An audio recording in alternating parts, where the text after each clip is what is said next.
సిద్దిపేట జిల్లా కేంద్రం కాంగ్రెస్ పార్టీ కార్యాలయంలో జిల్లా అధ్యక్షుడు తోంకుంట నరసారెడ్డితో కలిసి మైనంపల్లి హనుమంతరావు విలేకరుల సమావేశం నిర్వహించారు. ఈ సమావేశంలో హనుమంతరావు మాట్లాడుతూ తాను వారానికి ఒకసారి సిద్దిపేటలో పర్యటిస్తానని, ప్రతి గ్రామంలో తిరిగి కార్యకర్తలను ప్రజలను కలిసి పూర్తి సమయం కేటాయిస్తానని అన్నారు. రానున్న లోకల్ బాడీ ఎన్నికల్లో కాంగ్రెస్ నాయకులను గెలిపించాలని, అందరి సహకారంతో ముందుకు వెళ్లాలని అన్నారు. గత ప్రభుత్వ వక్ఫ్ బోర్డు ఆక్రమించుకున్నారని, భూములను అమ్ముకొని పెద్ద మొత్తంగా రూపాయలు సంపాదించారని, కోట్లకు పడగెత్తారని అన్నారు. ఆగస్టులోనే 2 లక్షల రుణమాఫీ ప్రక్రియ పూర్తి చేస్తామని, దానికి హరీష్ రావు రాజీనామా కట్టుబడి ఉండాలన్నారు. హరీష్ రావును ఎట్టి పరిస్థితుల్లో వదిలిపెట్టేది లేదని, అతన్ని తిరిగి తోటపల్లికి పంపే వరకు నేను నిద్రపోనని, త్వరలో తాను పోయే సమయం ఆసన్నమైందన్నారు.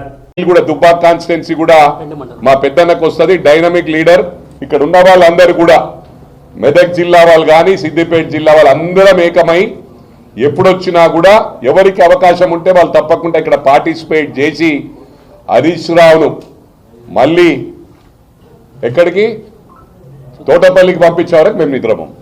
ఇది మాత్రం మాటకు కట్టుబడి ఉంటా. నేనేదో మాటకు కట్టుబడి ఉంటా 100%. మరి ఆ సారు ఈ మంత్ ఎండింగ్ తర్వాత 2 లక్షల రుణమాఫీ అయినాక తెలుస్తుంది. వాళ్ళు ఈ 10 సంవత్సరాలు ఏం చేసినో తెలుసు. వాళ్ళు రుణమాఫీ చేయలే, మను చేయలే, చేసినాయి ఇంట్రెస్ట్లకే సరిపోయినాయి. ఇది ప్రజలందరూ కూడా గమనిస్తూ ఉన్నారు. మరి ఏది చేసినా కూడా లక్షల కోట్లు దోచుకున్నారు. ఒక్కొక్కరు లక్షల కోట్లకు ఎదిగిన కుటుంబ సభ్యులు. మరి అదేవిధంగా లక్షల కోట్లు ప్రజలమే భారం వేసిండ్రు. ఇవన్నీ గమనించాల. భూములన్నీ అమ్ముకున్నారు. ఇప్పుడు ఏం లేదు అక్కడ. క్రీమ్ అంతా తినేసిరు మొత్తం. మొన్న రుణమాఫీ కోసమే సీఎం గారు ఇంత టైం తీసుకున్నారంటే ఏ విధంగా మొబిలైజ్ చేయాలని, అంటే ఏ విధంగానైతే 2 లక్షల రుణమాఫీ చేసిండో అదే విధంగా మిగతా పథకాలన్నీ కూడా ఇంప్లిమెంట్ 100కి 100 రూపాయలు చేస్తారు. ఎక్కడ కూడా ప్రజలకు ఆ సందేశం లేదు. 100% హరీష్ రావును రాజీనామాకు సిద్ధం కావాలని చెప్పి కూడా విజ్ఞప్తి చేస్తూ రిక్వెస్ట్ కూడా చేస్తున్నా. మాటకు కట్టుబడి ఉండి పాడైపోతుంది. ఎందుకంటే ఏమో అనుకున్నారు ఇన్ని రోజులు హరీష్ రావు అంటే ట్రబుల్ షూటరు, ఈ షూటరు, ఆ షూటర్ అని. అన్ని షూట్లు అయిపోయినాయి. తోటపల్లికి పోయే సమయం ఆసన్నమైందని చెప్పి కూడా ఈ సందర్భంగా తెలియజేస్తూ పత్రికా సోదరులకు, నా కుటుంబ సభ్యులకు మేము ఎవరికి వ్యతిరేకం కాదు. పత్రికా సోదరులు కూడా గమనించాలి. అందరికీ సమాన హక్కులు రావాలని చెప్పిన. ఖమ్మంలో పోతే వాళ్ళు ఇష్టం ఉన్నట్టు, ఎవరికి ప్రజల డబ్బు ఇది, వాళ్ళు ఇష్టం ఉన్నట్టు చింతమడకలు ఇచ్చి పడేస్తారు. 10 లక్షలు ఒక ఊరికి, ఒక ఇంటికి, ఒక కుటుంబానికి 10 లక్షలు ఇచ్చిండు. ఖమ్మంలో పోతే మీడియాకి అప్పుడు వాళ్ళ అవసరానికి ఇచ్చేసిండు. ఆడబోతు హుజురాబాద్లో ఈటల రాజేందర్ నొడగొడుతందుకు అక్కడ ఒకటి ఇంప్లిమెంట్ చేసిండు. అంటే వీళ్ళంతా ఏం పాపం చేశారు తెలంగాణ రాష్ట్ర ప్రజలు. ఇవన్నీ కూడా మన డబ్బులు, మనం ట్యాక్స్ పేయర్స్, మన డబ్బులే మనకి ఇస్తున్నారు అన్నప్పుడు అందరినీ సమానంగా చూడాలి. వాళ్ళు ఇష్టారాజ్యంగా ఒక చింతమడకని డెవలప్ చేస్తాము, అదేవిధంగా ఒక ఖమ్మంలో మీడియా సోదరులకు ఇస్తాం. ఇస్తే అందరి మీడియా సోదరులకు ప్లాట్లు ఇవ్వాలి, ఇండ్లు ఇవ్వాలి. ఇక్కడ సిద్దిపేట ఇచ్చిర్రు అనుకుంటా, ఇచ్చిర్రా? కొన్ని పెండింగ్ ఉన్నాయి. ఆ పెండింగ్ ఉన్నాయి కూడా తప్పకుండా మా గౌరవ ముఖ్యమంత్రి గారు రిక్వెస్ట్ చేసి టోటల్ తెలంగాణ రాష్ట్రంలో మీడియా కుటుంబ సభ్యులందరినీ కూడా సమానంగా చూడాలని రిక్వెస్ట్ చేస్తా. మీరు కూడా పర్సనల్గా ఏం పెట్టుకోకండి. ఇలా హరీష్ రావు మనుషులు ఒకరు, లేకపోతే హరికృష్ణ మనుషులు, లేకపోతే నరసన్న మనుషులు అని. మీరు న్యాయం ఏదుందో న్యాయంగా ముందుకు పోండి. వాళ్ళు ఒకప్పుడు ఏ పరిస్థితులు ఉండే అది మీకైతే మాకంటే ఎక్కువ కేసీఆర్ గారి కుటుంబం, హరీష్ కుటుంబం ఏ స్థాయిలో ఉండనో మీకు తెలుసు. మరి ఏ విధంగా అంచెలంచెలు ఎదిగినరో అది మీరు గమనించాలా. వాళ్ళు పక్షపాతంగా వాళ్ళకి ఇష్టమున్న 2-3 కాన్స్టిట్యున్సీలు డెవలప్ చేసుకున్నారు. మొత్తం మన డబ్బులను తీసుకపోక పెట్టుకున్నారు. అది పద్ధతి కాదు. తప్పకుండా వాళ్ళను మారవాలా, వాళ్ళని ఇంటికి పంపించాలా. పంపించకపోతే మనం నష్టపోతామని చెప్పి కూడా మీ అందరికి తెలియజేస్తూ, ఎందుకంటే సిద్దిపేటలే కాదు మీ చుట్టాలు, మీ సిస్టర్స్ బయట కూడా ఉన్నారు. మరి అన్ని కూడా అదే విధంగా ఉండాలి. సిద్దిపేట ఏ విధంగా ఉందో మొత్తం రాష్ట్రం అదే విధంగా ఉండే విధంగా మా గౌరవ ముఖ్యమంత్రి గారు చూస్తారని చెప్పి కూడా ఈ సందర్భంగా తెలియజేస్తూ సెలవు తీసుకుంటున్నాను. జై కాంగ్రెస్. మాట్లాడింది కాకుండా నేను ముఖ్యంగా వచ్చిన కారణం తర్వాత కొన్ని ఇప్పుడు ఏంటంటే కొత్త సంసారం సెట్ చేసుకుంటున్నాం.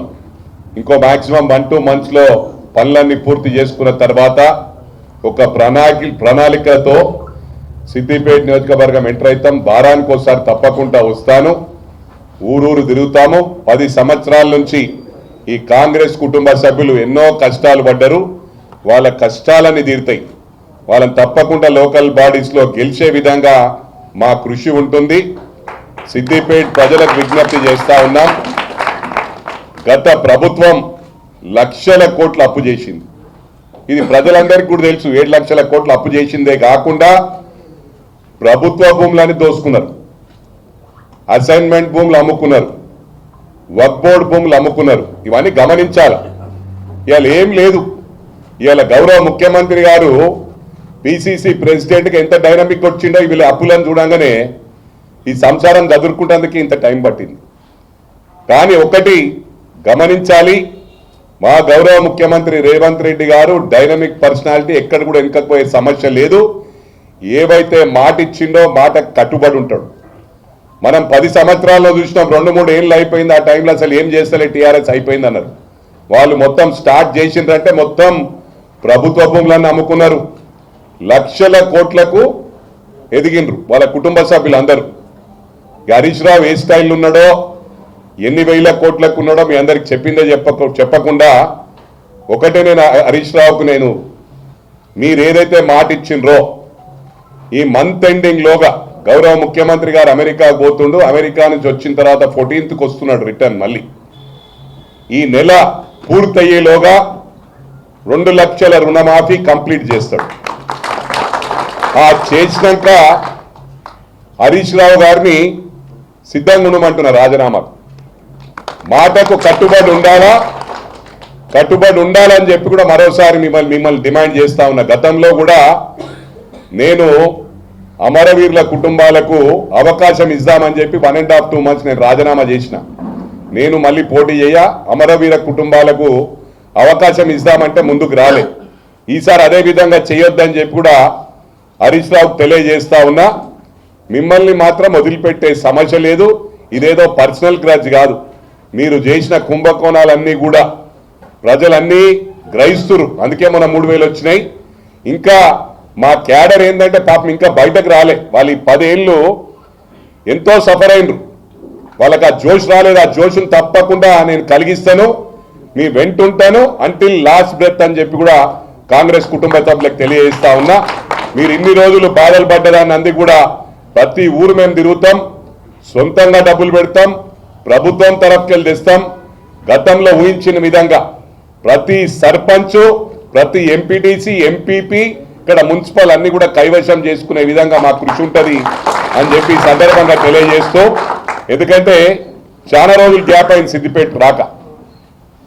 మాకెందుకని చెప్పినా నేను ఎన్నో ఇబ్బందులు ఉన్నాయి. ఇవన్నీ సంసారం సెట్ చేసుకొని 1 year లోపల కంప్లీట్ చేసుకొని పూర్తి సమయం సిద్దిపేటకు కేటాయిస్తాం. నేను కానీ మా నర్సారెడ్డి గారు కానీ, మెదక్ జిల్లా అయినప్పటికీ కూడా కొంచెం మరి ఈ కాన్స్టిట్యున్సీలు కూడా దుబ్బాక్ కాన్స్టిట్యున్సీ కూడా మా పెద్దన్నకు వస్తుంది. Dynamic leader.